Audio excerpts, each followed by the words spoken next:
कई दिनों से काफी हलचल मची हुई थी। रोज रात में शहर का कोई ना कोई मर्द घर से गायब हो रहा था। ये खबर सुनकर वेंकट नाम का एक रिपोर्टर उस शहर में पहुंचा।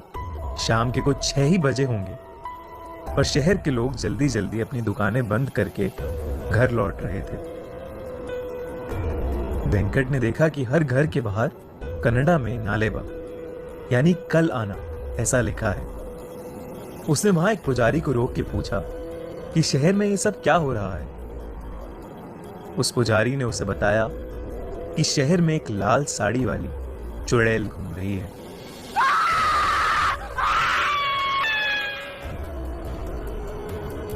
वो रोज रात में घर घर जाके जोर से दरवाजा खटखटाती है।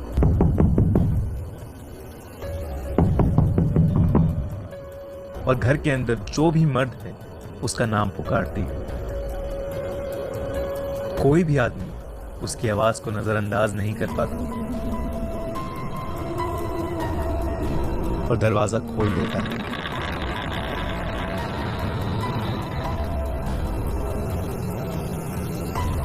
कहते हैं वो चुड़ैल उसे अपने वश में करके कहीं दूर ले जाती है और मार देती है। इसीलिए शहर के लोगों ने उससे बचने के लिए घर के बाहर नालेबा लिखना शुरू किया, जिसे पढ़ के वो आज नहीं बल्कि कल आए और यही सिलसिला जारी रहे। इतना कहकर वो पुजारी जल्दी जल्दी अपने घर के रास्ते चला गया। वेंकट को कल के अखबार के लिए अच्छी कहानी तो मिल गई, पर कुछ ही दूर जाते ही उसका स्कूटर पंक्चर हो गया। अंधेरा हो चुका था और सब लोग अपने घर के अंदर जा चुके थे। अचानक से वेंकट को लगा कि उसके आसपास कोई है, तो वो स्कूटर लिए तेजी से आगे चलने लगा। किसी ने बहुत ही मधुर आवाज में उसका नाम पुकारा, वेंकट, वेंकट। वेंकट ने जैसे ही स्कूटर के शीशे की ओर देखा, वो स्कूटर वहीं छोड़ के बहुत तेजी से आगे भागा। वो एक छोटे से मकान में जाके छिप गया और दरवाजा अंदर से कस के बंद कर लिया। दरवाजे पर जोर जोर से खटखट होने लगी और उसे अजीबो गरीब आवाजें सुनाई देने लगी।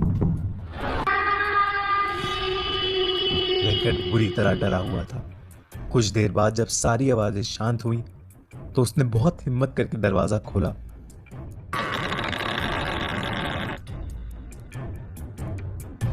तो वहां कोई नहीं था, पर फिर